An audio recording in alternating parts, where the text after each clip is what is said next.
السلام علیکم ورحمۃ اللہ وبرکاتہ۔ بسم اللہ الرحمن الرحیم وبہ نستعین الصلاة والسلام علی رسولہ الکریم وعلی آلہ واصحابہ ومن تبعہم بإحسان الی یوم الدین، اما بعد۔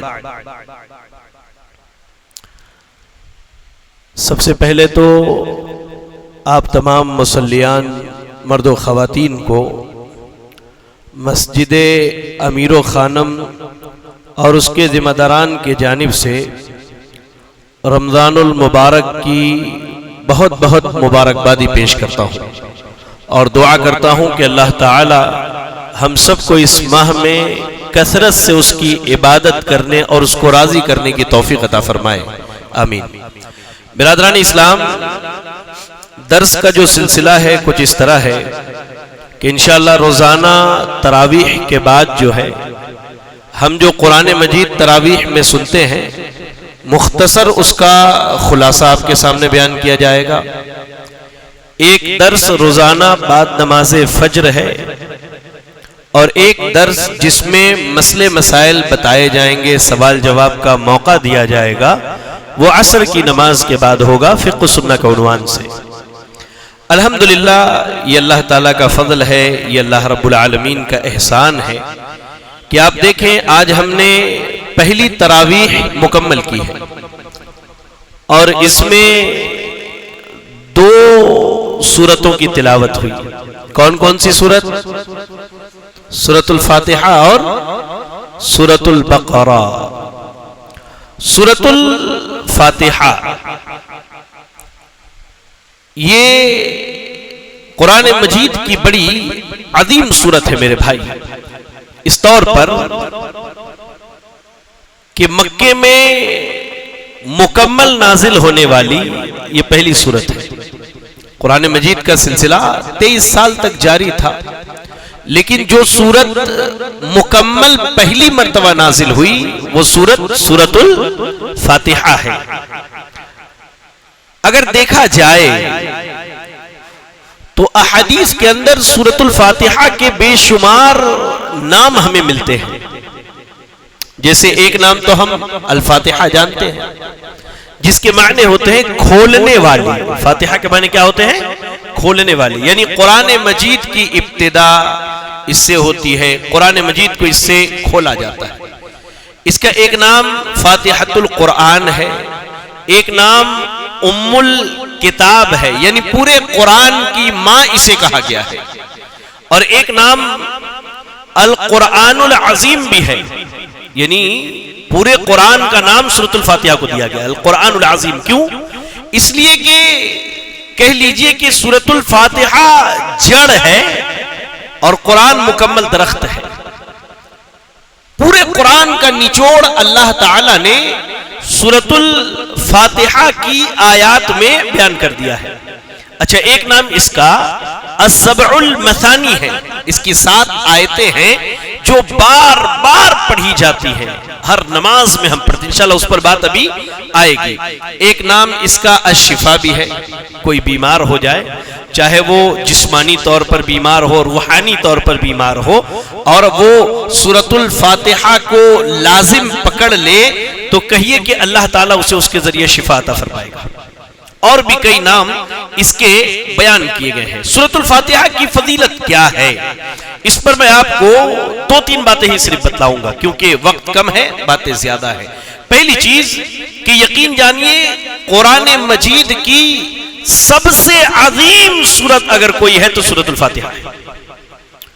آپ دیکھیں صحیح بخاری کی روایت ہے، ابو سعید بن معلہ رضی اللہ تعالیٰ عنہ حدیث کے راوی ہے، کہتے ہیں کہ میں نماز پڑھ رہا تھا، ذرا غور کریں میرے مسلمان بھائیوں، کہتے ہیں میں نماز پڑھ رہا تھا تو اللہ کے رسول صلی اللہ علیہ وسلم نے مجھے آواز دی تو میں نہیں گیا، نماز میں لگا رہا۔ نماز پڑھنے کے بعد گیا تو اللہ کے نبی صلی اللہ علیہ وسلم نے پوچھا ابو سعید کہاں تھے؟ میں نے بلایا، آپ آئے نہیں۔ کہتے اللہ کے رسول صلی اللہ علیہ وسلم میں نماز پڑھ رہا تھا۔ کہا آپ نے قرآن کی آیت نہیں پڑھی؟ کہا اللہ نے استجیبوا للہ وللرسول اذا دعاکم لما یحییکم، کہ جب اللہ اور اس کے رسول بلائیں تو چلے آؤ۔ اب ذرا سوچئے کہ ہم کام کے لیے اللہ اور رسول کو چھوڑ دیتے ہیں. ایمانداری سے ہے کہ نہیں ہے؟ اچھا کام کر لوں اس کے بعد نماز پڑھ لوں گا. اور یہاں عبادت ہو رہی ہے، نماز ہو رہی ہے، کہا رسول اللہ نے بلایا ہے تو نماز چھوڑ کے آنے کا حکم ہے. سبحان اللہ، فرق دیکھیے شریعت کیا بتلاتی ہے اور ہم کیا کرتے، دونوں میں فرق دیکھے. بہرحال اس کے بعد اللہ کے نبی صلی اللہ علیہ وسلم نے ان کا ہاتھ پکڑا اور کہا اے ابو سعید، میں مسجد سے نکلنے سے پہلے آپ کو قرآن مجید کی سب سے عظیم سورت کے بارے میں بتاؤں گا. صحابی خوش ہو گئے، بھائی قرآن اور قرآن مجید کی سب سے عظیم سورت. جب نکلنے لگے اللہ کے نبی صلی اللہ علیہ وسلم تو انہوں نے کہا اللہ کے رسول صلی اللہ علیہ وسلم، آپ نے کہا تھا کہ مجھے قرآن مجید کی سب سے عظیم سورت کا نام بتائیں گے، اس کے بارے میں خبر دیں گے، بتلائیے. تو آپ نے کہا کہ وہ سورہ الحمدللہ رب العالمین، یہ سبع مثانی ہے، یہ قرآن عظیم ہے جو تمہیں عطا کیا گیا ہے. یعنی قرآن مجید کی تمام سورتوں میں سب سے عظیم اور فضیلت والی سورت جو ہے سورۃ الفاتحہ ہے.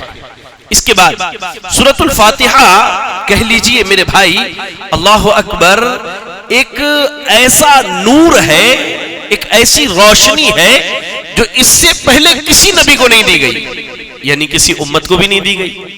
جب نبی کو نہیں دی گئی تو امت کو بھی نہیں دی گئی. تو فضیلت کیا ہوئی؟ اللہ نے ہمارے نبی کو دیا اور ان کی اس امت کو اللہ تعالیٰ نے عطا کیا. آپ پڑھیں وہ حدیث جسے امام مسلم رحمہ اللہ نے نقل کیا ہے. عبداللہ ابن عباس رضی اللہ تعالیٰ عنہما کہتے ہیں کہ اللہ کے نبی صلی اللہ علیہ وسلم مسجد میں بیٹھے تھے، یہاں تک کہ جبریل علیہ السلام ان کے پاس آ کے بیٹھ گئے. اس کے بعد آسمان میں ایک آواز ہوئی دھڑام کر کے. کہا اللہ کے رسول صلی اللہ علیہ وسلم سے، جبریل علیہ السلام نے، اے اللہ کے رسول صلی اللہ علیہ وسلم، آج آسمان کا وہ دروازہ کھلا ہے جو اس سے پہلے کبھی نہیں کھلا. پتہ چلا آسمان کے دروازے بھی ہیں، آسمان کے دروازے بھی ہیں، وہ دروازہ کھلا ہے جو اس سے پہلے کبھی نہیں کھلا. اور آسمان سے وہ فرشتہ آیا ہے جو اس سے پہلے کبھی بھی نہیں آیا. اللہ اکبر. کہا کیا لایا ہے بھائی؟ کہا اللہ کے جانب سے سورۃ الفاتحہ لے کر کے آیا ہے. یہ وہ سورت ہے کہ آپ سے پہلے کسی نبی کو نہیں دی گئی، اور نہ ایسی کوئی سورت توریت کے اندر موجود ہے، نہ انجیل کے اندر، نہ زبور کے اندر، اور نہ ہی قرآن مجید کے اندر. اللہ اکبر. یہ فضیلت ہے سورۃ الفاتحہ کی کہ اس کے نزول کے لیے اللہ نے معمول کیا ہے جبریل علیہ السلام کو نبیوں تک وحی پہنچانے کے لیے، لیکن اس سورت کے نازل کرنے کے لیے اللہ تعالیٰ نے خاص طور سے ایک فرشتے کو بھیجا جو اس سے پہلے کبھی زمین پر نہیں آیا تھا. اللہ اکبر. اب آئیے سورۃ الفاتحہ، یہ وہ سورت ہے کہ جس کے بغیر انسان کی نماز مکمل نہیں ہوتی. آپ کوئی بھی نماز پڑھ لیجئے، چاہے آپ فرض نماز پڑھیں 5 وقت کی، سنن پڑھیں، نوافل پڑھیں، جنازے کی نماز پڑھیں، وتر کی نماز پڑھیں، کوئی بھی نماز پڑھیں، اگر اس میں سورۃ الفاتحہ نہ پڑھیں نماز نہیں ہوتی ہے، نماز نہیں ہوتی. اللہ اکبر. صحیح مسلم کی حدیث ہے، کہا اللہ کے نبی صلی اللہ علیہ وسلم نے من صلی صلاۃ لم یقرأ فیہا بأم القرآن فہی خداج ثلاثا غیر تمام. اللہ کے نبی صلی اللہ علیہ وسلم نے 3 مرتبہ کہا جو آدمی نماز پڑھے اور سورۃ الفاتحہ نہ پڑھے تو اس کی نماز مکمل نہیں، اس کی نماز مکمل نہیں، اس کی نماز مکمل نہیں. اب صحابہ نے جو راوی حدیث کے ہیں ابو ہریرہ رضی اللہ تعالیٰ عنہ، ان سے کسی نے پوچھا اِنَّا نَكُونُ وَرَاءَ الْإِمَامِ، اے ابو ہریرہ قرآن تو کہتا ہے کہ، اور حدیث کہتی ہے کہ امام کی قرأت مقتدی کی قرأت ہے، یہ بتائیے ہم امام کے پیچھے ہو تو سورۃ الفاتحہ پڑھیں یا نہ پڑھیں؟ کہا ابو ہریرہ رضی اللہ تعالیٰ عنہ نے اقرأ بها فی نفسک، ہاں اپنے من میں چپ کے بغیر آواز کے پڑھ لو، یہ تمہارے لیے کافی ہے. تو پتہ یہ چلا کہ ہم تنہا نماز پڑھیں، جماعت سے نماز پڑھیں، امام کے پیچھے پڑھیں، جیسے بھی پڑھیں، بغیر سورۃ الفاتحہ کے نماز نہیں ہوتی ہے. چلیں سورۃ الفاتحہ میں ایسا ہے کیا کہ اللہ نے اسے کہہ لیجئے کہ، اور اللہ کے رسول صلی اللہ علیہ وسلم نے قرآن مجید کی ماں قرار دیا، یا کہہ لیجئے کہ قرآن مجید کی بنیاد قرار دی. آپ دیکھیں سب سے پہلی آیت جو پڑھتے الحمدللہ رب العالمین، اس میں اللہ کا حمد، اللہ کی بڑائی، اللہ کی بزرگی بیان کی جاتی. کون اللہ؟ رب العالمین، تمام جہانوں کا رب ہے. صرف یہی ایک جہاں نہیں ہے جو ہماری نظروں کے سامنے نہیں. آپ جب سائنس کے جو ہمارے طلبہ ہیں، اسٹوڈنٹس، انہیں معلوم ہوگا کہ جس طرح زمین ایک سیارہ ہے، ایسے ہی بڑے بڑے کتنے کتنے ستارے اور سیارے پڑے ہوئے ہیں، کتنے انسانوں کی دنیا ہے، جنوں کی دنیا ہے، جانوروں کی دنیا ہے، درختوں کی دنیا ہے، سب کے الگ الگ ماحول اور دنیا. اللہ نے کہا الحمدللہ رب العالمین، تمام جہانوں کا رب اللہ تعالیٰ ہے. اچھا رب کسے کہتے ہیں؟ جی کسی کو معلوم ہے تو بتلائیے، رب کسے کہتے ہیں؟ پالنے والا. اور یاد رکھیں رب کے اندر 3 صفت ہوتی. کتنی صفت؟ سب بولے کتنی صفت؟ 3 صفت. رب وہ ہوتا ہے جس نے پیدا کیا ہے، پیدا کرنے والا. رب وہ ہے جو پالنے والا ہے، اور رب وہ ہے جو ساری چیزوں کا انتظام کرنے والا ہے. یہ اللہ کی صفت ہے. اللہ نے پوری کائنات کو پیدا کیا، اللہ پوری کائنات کو پال رہا ہے، کھلا رہا ہے، ہر چیز کی نعمت دے رہا ہے، اور اس کا انتظام کرنے والا بھی اللہ تعالی ہے. 7 آسمان کے اوپر عرش پر اللہ موجود ہے، وہاں سے اللہ تعالیٰ زمین اور زمین کے ذرے ذرے کے نظام کا انتظام کرنے والا ہے میرے بھائی. تاکہ اگر کہہ لیجئے کہ ہزاروں ٹن بھاری پتھر کے نیچے ایک چھوٹا سا کیڑا دبا ہو، اللہ اس کی بھی زندگی کا انتظام کرتا، اللہ اسے بھی کھلاتا ہے، اللہ اسے بھی پالتا ہے. یہ اصل میں رب ہے، یہ رب کی صفت ہے. اس کے بعد کا الرحمن الرحیم، اللہ کی 2 عظیم صفات کا تذکرہ کیا گیا. اللہ تعالی رحمان ہے، اللہ رحیم ہے. اچھا دونوں کا معنی ایک ہے، اللہ نہایت رحم کرنے والا ہے، اللہ انتہائی مہربان ہے. لیکن دونوں صفت لانے کی وجہ کیا ہے؟ تو کہا جاتا ہے کہ رحمان الدنیا، اللہ رحمان ہے دنیا میں، یعنی اللہ تعالیٰ کافر کو بھی کھلا رہا ہے، مومن کو بھی کھلا رہا ہے. اللہ فاسق کو بھی کھلا رہا ہے، اللہ فاجر کو بھی کھلا رہا ہے. اللہ گنہگار کے لیے بھی ہوا چلا رہا ہے، اللہ کافروں کو بھی ہوا سے نواز رہا ہے. رحمان الدنیا، اللہ دنیا میں رحمان ہے، اللہ کی ساری نعمتوں میں سب برابر ہے. لیکن رحیم اللہ صرف آخرت میں ہوگا اور صرف ایمان والوں پر ہوگا. معلوم ہے رحمت کی مثال اللہ کی کیسی ہے؟ یا رب آپ سنیں تو میں بتاؤں، سننا چاہیں گے؟ اللہ تعالیٰ اتنا رحیم ہوگا ایمان والوں پر کہ قیامت کے دن اللہ تعالیٰ ایک بندے کو اپنے قریب بلائے گا. حدیث کے الفاظ ہے لیس بینہ و بین اللہ ترجمان، کہ اللہ اور اس بندے کے درمیان کوئی ٹرانسلیٹر نہیں ہوگا، ڈائریکٹ بندے سے اللہ تعالیٰ بات کرے گا. یہ رحیم رحمت اللہ کی دیکھیں، بات کرے گا. اللہ بلانے کے بعد بندے کو ایک ایک گناہ یاد دلوائے گا، کہے گا یہ گناہ کیا تھا، یہ گناہ کیا تھا. بندہ ہر چیز کا اقرار کر لے گا. پھر اللہ اپنی نعمتوں کو بھی یاد دلائے گا ساتھ ساتھ. بندہ سمجھے گا میں تو ہلاک ہو گیا. یا اللہ اس دن ایمان والوں پہ اللہ کی خاص رحمت ہوگی. اللہ تعالیٰ کہے گا اے میرے بندے جا، میں نے دنیا میں تیرے گناہوں کو ڈھانپ دیا تھا، آج قیامت میں بھی چھپا دیتا ہوں، اور جا تو جنت کے اندر داخل ہو جا. یہ اللہ تعالیٰ رحیم ہے، یہ اللہ کی رحیمیت کی صفت ہے میرے بھائی. کہا مالک یوم الدین، کہا اللہ قیامت کے دن کا مالک ہے. اللہ ہر دن کا مالک ہے، لیکن دنیا میں بھی کچھ لوگ مالک بنے پھرتے ہیں، کچھ حاکم بنے ہیں، کچھ بادشاہ بنے ہیں. ان کی ملکیت حاکمیت بادشاہت نہیں چلے گی. اس دن مالکیت حاکمیت بادشاہت کس کی ہوگی؟ صرف اللہ تعالیٰ کی ہوگی. اس کے بعد کہا ایاک نعبد و ایاک نستعین، اللہ ہم تیری ہی عبادت کرتے، تجھی سے مدد طلب کرتے. یہ توحید ہے، یہ اصل توحید ہے. اللہ کو رب مکہ کے مشرکین بھی مانتے تھے، اللہ کو رب مکہ کے مشرکین بھی مانتے تھے. لیکن اصل توحید کیا ہے؟ ایاک نعبد و ایاک نستعین، کہ عبادت اللہ کی ہی کی جائے، مدد اللہ ہی سے مانگی جائے، کسی اور کی عبادت نہیں. سجدہ کسی اور کے لیے نہیں، دعائیں کسی اور سے نہیں، فریاد کسی اور سے نہیں، استغاثہ کسی اور سے نہیں، نظر و نیاز کسی اور کے نام پر نہیں. یہ ساری چیزیں خالص کس کے لیے؟ ایاک نعبد و ایاک نستعین، اللہ تیری عبادت کرتے، تجھی سے مدد طلب. اس کے بعد کہا اہدنا الصراط المستقیم، اللہ ہمیں سیدھے راستے پر چلا، ان لوگوں کا راستہ جن پر تیرا انعام ہوا، جن پر تیرا انعام ہوا. اور اللہ نے قرآن مجید کے اندر ارشاد فرمایا کہ انعام یافتہ لوگ کون ہیں؟ اللہ کے نیک بندے ہیں. سب سے پہلی جماعت نبیوں کی ہے، پھر صدیقین سچے لوگوں کی ہے، پھر شہداء شہیدوں کی، پھر اللہ کے نیک بندے، اللہ کے جو بزرگ، اللہ کے جو اولیاء اللہ ہیں، جو اولیاء اللہ ہیں ان کا راستہ. ان 4 لوگوں کا راستہ. لیکن یہ کن کو ملے گا؟ من یطیع اللہ والرسول فاولئک مع الذین انعم اللہ علیہم من النبیین والصدیقین. اللہ نے کہا جو اللہ اور اس کے رسول کی اطاعت کرے، جو اللہ اور اس کے رسول کی فرما برداری کرے وہ سیدھے راستے پر ہے. کہا غیر المغضوب علیہم ولا الضالین، اللہ ان کے راستے پر نہ چلانا جن پر تیرا غضب نازل ہوا. یہودیوں پر اللہ کا غضب نازل ہوا، باتیں آگے آئیں گی اس پر انشاءاللہ.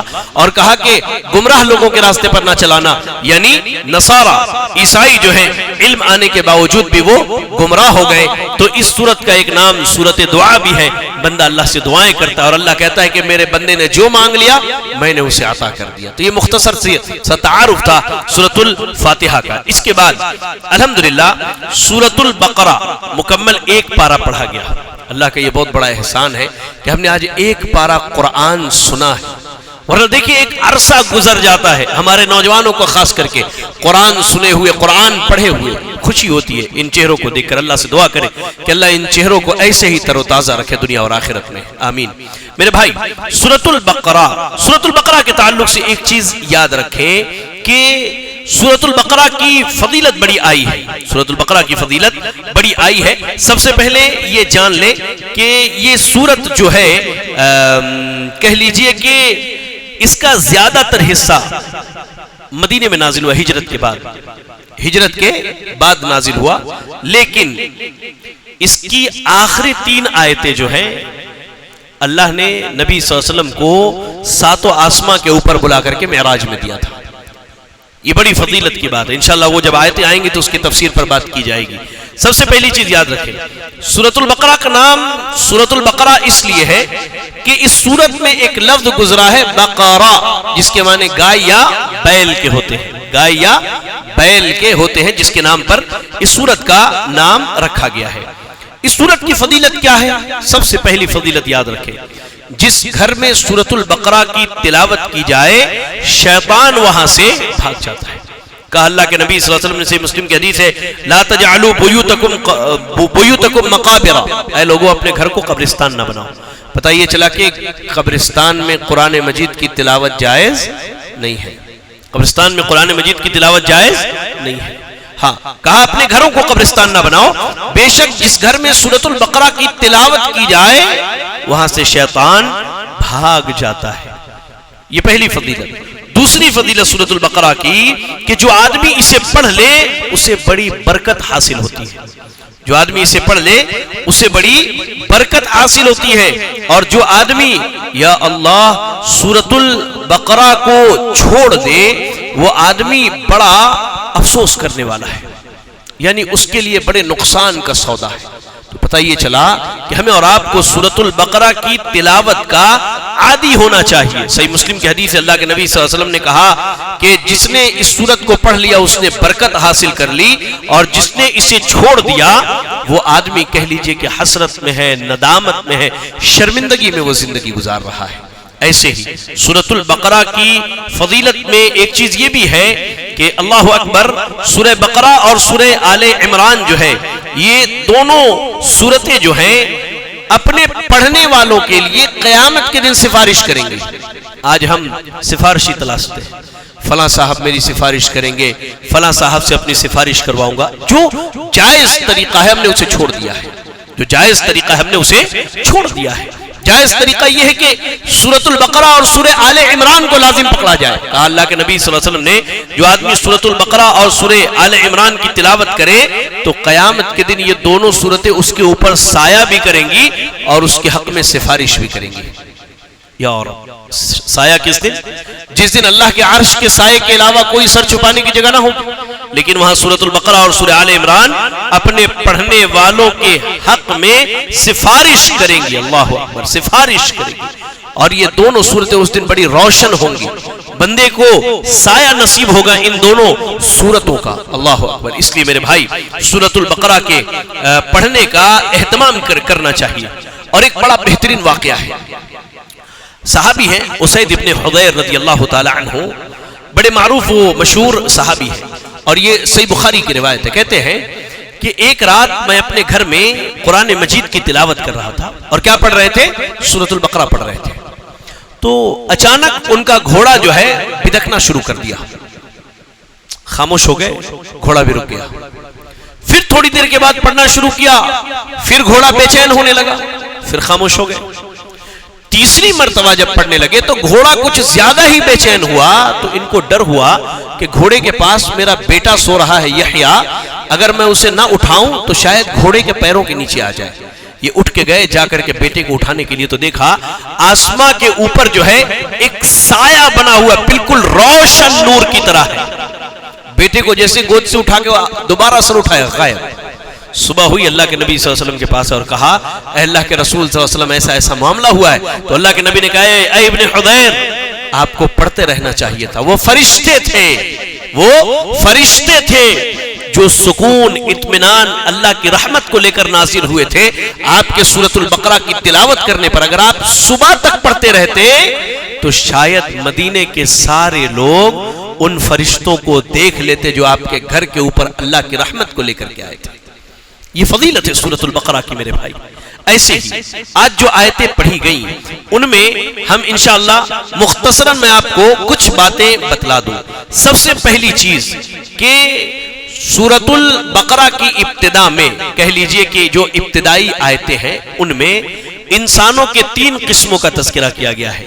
سب سے پہلے ایمان والوں کا ذکر کیا گیا، پھر منافقین کا ذکر کیا گیا، پھر اہل کفر کا ذکر ہوا۔ آپ پڑھیں، جب قرآن مجید کی جب ہم اور آپ تلاوت کریں گے اور سورۃ البقرہ کی جب ابتدائی آیتیں پڑھیں گے تو سب سے پہلے اللہ نے ایمان والوں کا تذکرہ کرتے ہوئے کہا الذین یؤمنون بالغیب ویقیمون الصلاۃ ومما رزقناہم ینفقون والذین یؤمنون بما انزل الیک وما انزل من قبلک وبالآخرۃ هم یوقنون۔ یہ ایمان والوں کا تذکرہ ہے۔ یہاں پر یہ شروع کی آیت ہے بالکل، الف لام میم ذالک الکتاب لا ریب فیہ ھدی للمتقین کے بعد کی آیت ہے۔ تو اللہ نے ایمان والوں کا تذکرہ کیا۔ ایمان والے کون ہیں؟ جو غیب پر ایمان رکھتے۔ غیب مطلب جنت کو نہیں دیکھا لیکن ایمان ہے، عذاب قبر کو نہیں دیکھا لیکن ہمارا ایمان ہے، حتیٰ کہ ہم نے اللہ کو نہیں دیکھا لیکن اللہ کی ذات پر ایمان ہے۔ اس کے بعد ایمان والے وہ ہیں جو نمازوں کو قائم کرتے ہیں۔ تو پتہ یہ چلا کہ بے نمازی ایمان والا نہیں ہو سکتا ہے۔ کہا اس کے بعد وَمِمَّا رَزَقْنَاهُمْ يُنْفِقُونَ، اللہ نے جو رزق دیا ہے اس میں سے خرچ کرتے ہیں اور اللہ کے نازل کردہ کتاب پر ایمان رکھتے ہیں اور آخرت کے دن پر ایمان رکھتے ہیں۔ اچھا ایک سوال، ایمان کے کتنے ارکان ہیں؟ جی ایمان کے کتنے ارکان ہیں؟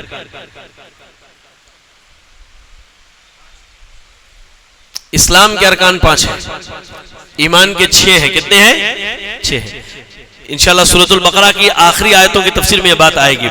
سردن جان لے آپ، اللہ پر ایمان، اس کے فرشتوں پر ایمان، اس کے رسولوں پر ایمان، اس کی کتابوں پر ایمان، آخرت کے دن پر ایمان اور بھلی بری تقدیر پر ایمان، اچھی بری تقدیر پر ایمان۔ تو یہ ایمان والوں کا شیوا ہے جن کا پہلا تذکرہ ہوا۔ دوسرا تذکرہ اللہ نے منافقین کا کیا، کہا وَمِنَ النَّاسِ مَن يَقُولُ آمَنَّا بِاللَّهِ وَبِالْيَوْمِ الْآخِرِ وَمَا هُمْ بِمُؤْمِنِينَ۔ منافق کے معنی ہوتے ہیں جس کا اندر کچھ ہو باہر کچھ ہو، یہ منافق ہوتا ہے۔ یہ منافق ہوتا ہے کہ وہ کہا کرتے تھے اپنی زبان سے کہ ہم اللہ پر اور آخرت کے دن پر ایمان لائے، اللہ نے کہا وما ہم بمؤمنین، حالانکہ وہ ایمان والے نہیں تھے، صرف اللہ کے نبی صلی اللہ علیہ وسلم کو اور ایمان والوں کو دھوکہ دینے کے لیے کہا کرتے تھے کہ ہم ایمان والے ہیں۔ تو منافق کی جو صفت ہے حدیث کے اندر 3 یا 4 بیان کی گئی۔ کتنی؟ 3 یا 4۔ پہلی صفت کہ جب بات کرے تو جھوٹ بولے، جب وعدہ کرے تو وعدہ خلافی کرے، جب امانت دی جائے تو خیانت کرے اور جب لڑائی جھگڑا ہو جائے تو گالی گلوچ پر اتر آئے۔ ایسا شخص کیا ہے؟ منافق ہے۔ آگے صحیح مسلم کی حدیث میں اللہ کے نبی نے کہا وَإِن صَامَ وَصَلَّى وَزَعَمَ أَنَّهُ مُسْلِمٌ۔ یہ چاروں صفت جس کے اندر پائی جاتی ہیں، اگر وہ نماز بھی پڑھے، روزہ بھی رکھے اور وہ سمجھے کہ مسلمان ہے لیکن اس کے باوجود وہ منافق ہے، یاد رکھیں اس چیز کو۔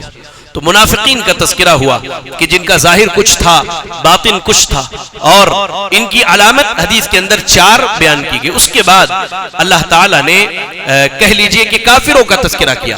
پہلے تو ایمان والے، پھر منافقین اور پھر کافروں کا تذکرہ ہوا۔ ختم اللہ علی قلوبہم وعلی سمعہم وعلی ابصارہم غشاوۃ ولہم عذاب عظیم۔ اللہ نے کہا کہ ان کے دلوں پر اللہ نے مہر لگا دیا ہے، یعنی ان کے کفر کی وجہ سے، ان کے نافرمانی اور گناہوں کی وجہ سے۔ تو میرے بھائی یاد رکھیں کہ بسا اوقات انسان ہدایت نہیں پاتا، اس کی بنیادی وجہ اس کے گناہ ہوتے ہیں۔ گناہوں کی وجہ سے اللہ تعالیٰ بندے کو ہدایت نہیں دیتا. ان اہل کفر کے کفر کی وجہ سے، شرارت اور بدمعاشی کی وجہ سے اللہ رب العالمین نے ان کے دلوں پر مہر لگا دیا، ان کے کانوں کو بند کر دیا کہ حق کی بات نہیں جاتی، اور ان کے نگاہوں کو اللہ نے آنکھیں ہونے کے باوجود بھی اندھا بنا کر کے رکھا کہ یہ حق کو نہیں دیکھ سکتے تھے. اس کے بعد جو بات آئی وہ یہ کہ سورۃ البقرہ میں آیت نمبر 23 اور 24 پڑھیے آپ، جو آیت آج ہم نے سنی ہے، اس میں قرآن کے معجزے کا تذکرہ ہوا کہ قرآن جب سے نازل ہوا ہے قیامت تک انشاءاللہ یہ معجزہ ہی رہے گا. اس کو مٹانے والے مٹا نہیں پائیں گے انشاءاللہ. انشاءاللہ مٹانے والے مٹا نہیں پائیں گے، ختم کرنے والے ختم نہیں کر پائیں گے. ہاں اگر کوئی یہ کہے کہ یہ قرآن اللہ نے نہیں نازل کیا تو اللہ نے کہا وَإِن كُنتُمْ فِي رَيْبٍ مِّمَّا نَزَّلْنَا عَلَىٰ عَبْدِنَا فَأْتُوا بِسُورَةٍ مِّن مِّثْلِهِ وَادْعُوا شُهَدَاءَكُم مِّن دُونِ اللَّهِ إِن كُنتُمْ صَادِقِينَ فَإِن لَّمْ تَفْعَلُوا وَلَن تَفْعَلُوا فَاتَّقُوا النَّارَ الَّتِي وَقُودُهَا النَّاسُ وَالْحِجَارَةُ أُعِدَّتْ لِلْكَافِرِينَ. اللہ نے کہا کہ اگر شک ہے کسی کو کہ یہ قرآن اللہ کی کتاب نہیں ہے تو جا کر کے اس قرآن جیسی کوئی کتاب لے آئے. آپ اگر قرآن مجید پڑھیں تو سورہ یونس اور ایسے ہی سورہ یونس کی آیت نمبر 14، سورہ ہود کی آیت نمبر 13 اور سورہ بنی اسرائیل کی آیت نمبر 88 میں اللہ نے اسی مضمون کو بیان کیا ہے. سورہ بنی اسرائیل کی آیت نمبر 88 میں تو اللہ نے یہ کہا قُلْ لَئِنِ اجْتَمَعَتِ الْإِنسُ وَالْجِنُّ عَلَىٰ يَأْتُوا بِمِثْلِ هَٰذَا الْقُرْآنِ لَا يَأْتُونَ بِمِثْلِهِ وَلَوْ كَانَ بَعْضُهُمْ لِبَعْضٍ ظَهِيرًا. سارے انسان، سارے جنات جمع ہو جائیں اور سوچ لیں کہ قرآن جیسی کوئی آیت لے آئیں، کوئی کتاب لے آئیں، نہیں لا سکتے. یہ قرآن معجزہ ہے، جب سے نازل ہوا ہے لوگ عاجز ہیں، پریشان ہیں اس کلام کے جیسا کلام لانے سے. اس کے بعد جو تیسری بات آج جو ہم نے تراویح میں سنی وہ ہے آدم علیہ السلام کا قصہ. آدم علیہ السلام کا قصہ کہ اللہ تعالیٰ نے آدم علیہ السلام کو اپنے ہاتھوں سے پیدا کیا. اللہ نے اپنے ہاتھ سے بنایا. ان کے پتلے میں اللہ نے روح پھونکا تو آدم علیہ السلام کے جسم میں روح پھونکی گئی. کہاں سے پھونکی گئی تھی؟ جی آدم علیہ السلام کے جسم میں اللہ نے روح کہاں سے پھونکی تھی؟ دیکھیں یہ فائدہ ہے تفسیر میں بیٹھنے کا کہ آپ کو نئی نئی باتوں کا علم ہوگا انشاءاللہ. اللہ نے روح ناک سے پھونکی تھی آدم علیہ السلام کے. سب سے پہلے انہیں چھینک آئی تھی. اور انسان کے جسم میں روح کہاں سے نکل کے جاتی ہے؟ جی پیر سے. اور کسی کو کچھ معلوم؟ انسان کے آنکھوں سے اس کی روح نکل کے جاتی ہے. حدیث کے الفاظ ہیں کہ جب کسی کی موت ہو جائے اور وہاں پہنچو تو اس کی آنکھیں بند کر دو، اس لیے کہ جب روح نکلتی ہے تو آنکھیں اس کا پیچھا کرتی ہیں. صحیح حدیث کے الفاظ ہیں. تو روح جسم میں ناک سے پھونکی گئی اور روح نکلتی کہاں سے ہے؟ آنکھوں سے نکل کر کے جاتی ہے. بات یاد رہے گی سب کو؟ چلے تو آدم علیہ السلام کو اللہ تعالیٰ نے پیدا کیا اپنے ہاتھوں سے. تو فرشتوں کو کہا کہ میں زمین میں اپنا خلیفہ بنانے والا ہوں، اپنا جانشین مقرر کرنے والا ہوں. تو فرشتوں نے کہا اے اللہ یہ زمین میں جائیں گے اور خون بہائیں گے، فساد مچائیں گے. کیوں؟ کیا اس سے پہلے انسان تھے زمین پر؟ تو پھر فرشتوں نے ایسی بات کیوں کہی؟ انسانوں سے پہلے اس زمین پر اللہ تعالیٰ نے جنوں کو اور شیطانوں کو آباد کیا تھا. جنوں کو اللہ تعالیٰ نے آباد کیا تھا. ان لوگوں نے زمین پر بڑا فساد مچایا، بڑا فساد مچایا، یہاں تک کہ اللہ کے حکم سے انہیں مار بھگایا گیا اور وہ پہاڑوں میں اور جنگلوں میں ڈھکیل دیے گئے.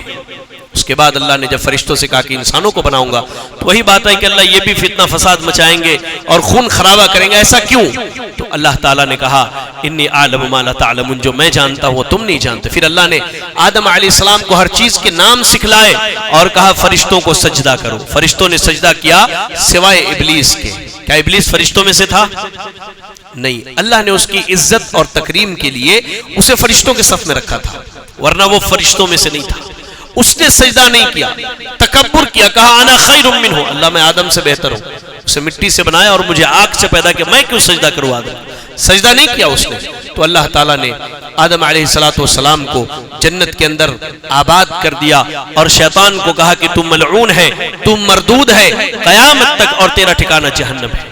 اب شیطان نے وہاں قسم کھا لی اللہ کے سامنے، اللہ میں انسانوں کو چھوڑوں گا نہیں، ان کی وجہ سے میں ذلیل ہوا، فرشتوں کے صف سے نکالا گیا، اب میں انہیں گمراہ کروں گا. اور میں ہمیشہ کہتا ہوں وہ شیطان نہیں بھولتا کہ وہ ہمارا دشمن ہے، ہم بھولے بیٹھے کہ ہم شیطان کے دشمن ہیں یا شیطان ہمارا دشمن ہے. اس نے وعدہ پورا کرتے ہوئے سب سے پہلے آدم علیہ السلام اور حوا علیہ السلام کو گمراہ کیا. کیسے؟ اللہ نے کہا تھا کہ دیکھو جنت کی ساری نعمتیں کھانا، ایک درخت کے قریب نہ جانا. فلا تقربا هذه الشجرة فتكون من الظالمين. اس درخت کے قریب نہیں جانا ورنہ ظالم ہو جاؤ گے. شیطان نے کہا دیکھو ہو سکتا ہے. کیسے کہا؟ جنت میں داخل ہو کر کے نہیں، ان کے دلوں میں وسوسے ڈالے. اللہ نے شیطان کو یہ طاقت دی کہ وسوسے ڈالتا ہے. دلوں میں وسوسے ڈالے اور کہا کہ دیکھو جو درخت ہے نا، اللہ نے منع اس لیے کہ اگر کھا لو گے تو ہمیشہ جنت میں رہو گے، فرشتے بن جاؤ گے، تو ہمیشگی کی زندگی ہو جائے گی. دیکھیے شیطان کیسے کھلواڑ کرتا ہے.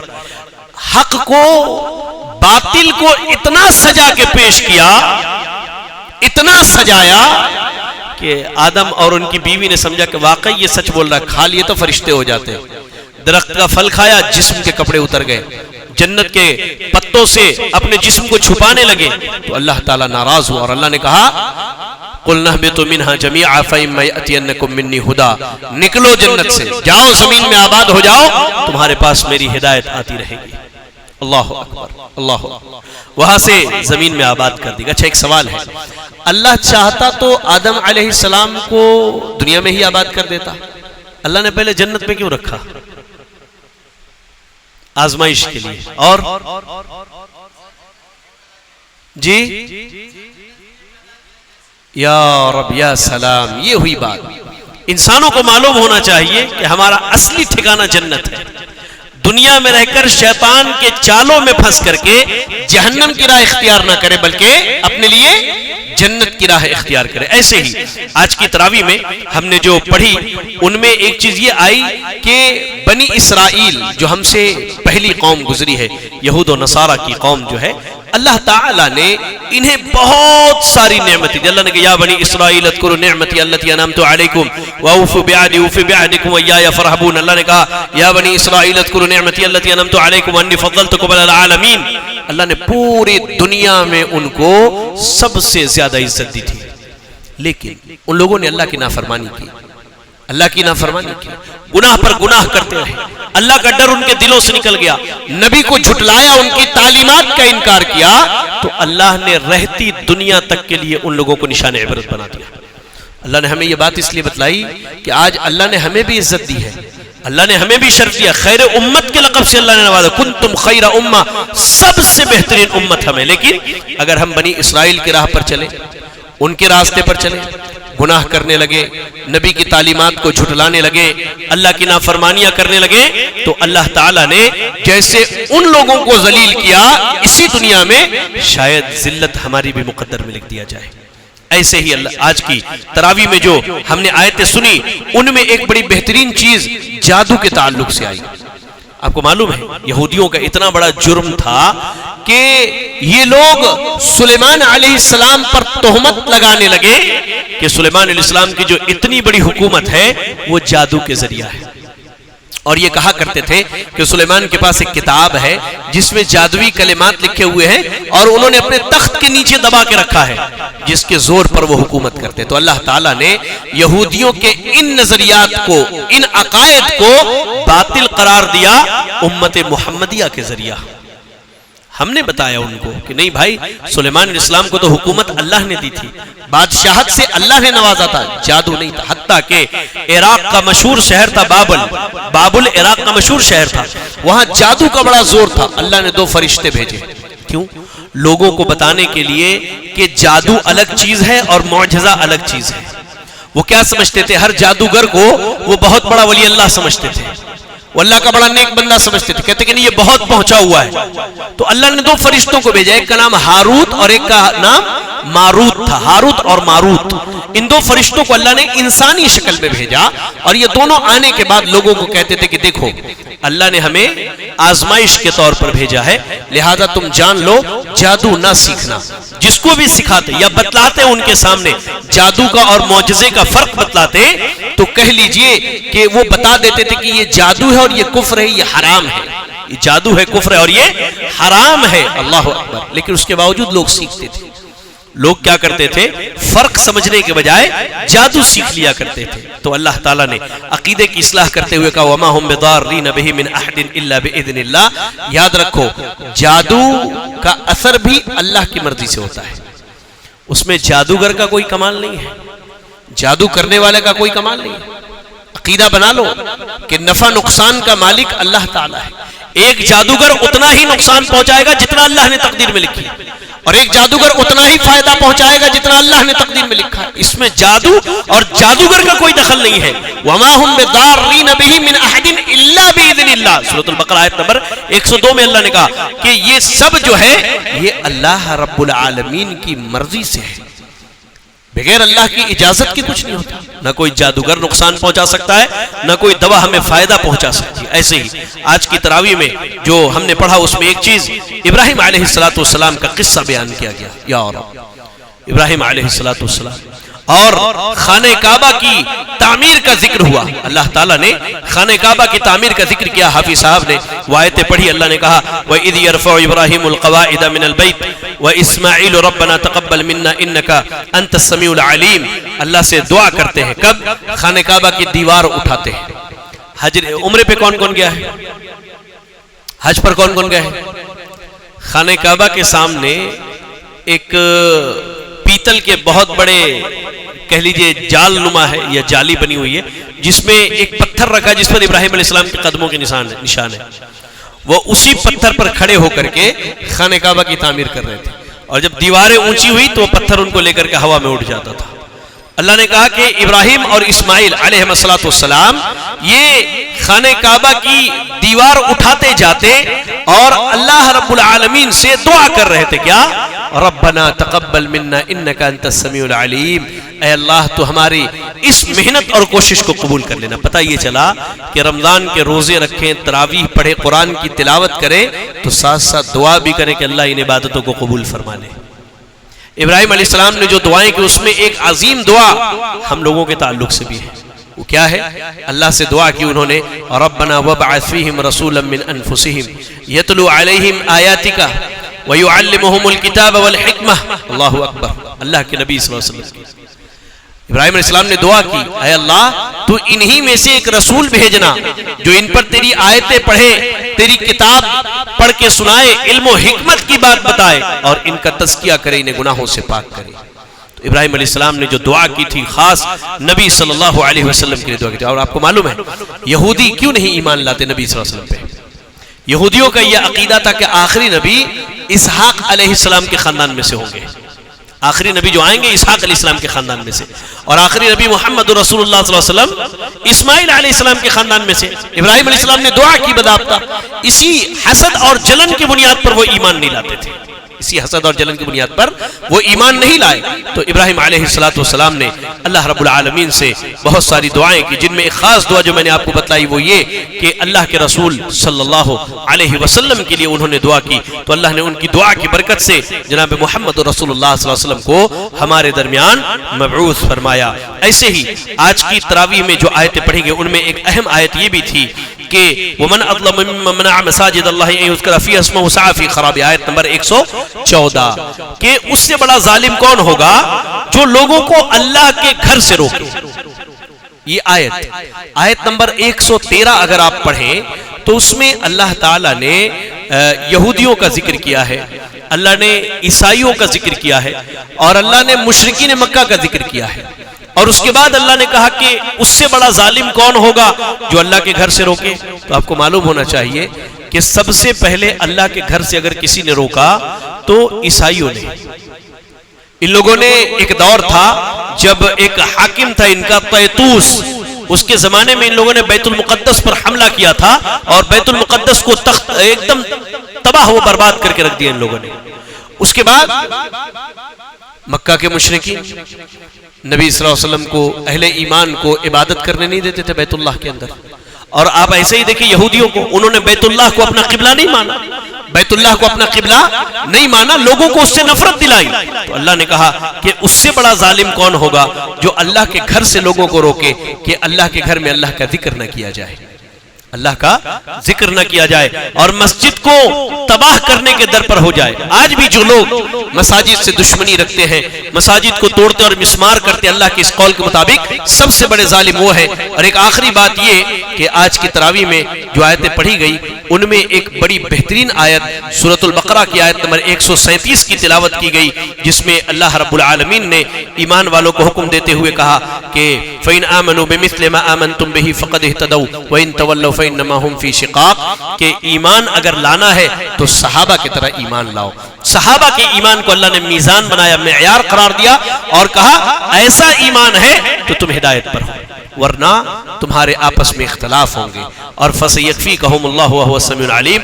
ان قریب اللہ تعالیٰ ان کے لیے کافی ہو جائے گا اور وہ اللہ سننے والا اور جاننے والا ہے. آپ کو معلوم ہونی چاہیے جب عثمان رضی اللہ تعالیٰ عنہ شہید کیے گئے تھے تو اسی آیت کریمہ کی تلاوت کر رہے تھے، اور جب انہیں تلوار مارا گیا تو خون کے چھینٹے اسی آیت کریمہ پر پڑے تھے، اور وہ قرآن مجید آج بھی ترکیہ کے میوزیم میں موجود ہے.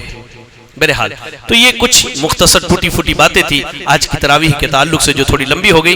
آئندہ سے وقت کا خیال رکھا جائے گا. دعا کریں اللہ سے کہ اللہ رب العالمین ہمیں اور آپ کو قرآن مجید کو پڑھنے، سیکھنے، سمجھنے اور اس کے مطابق عمل کرنے کی توفیق عطا فرمائے. آمین. وآخر دعوانا ان الحمد للہ رب العالمین.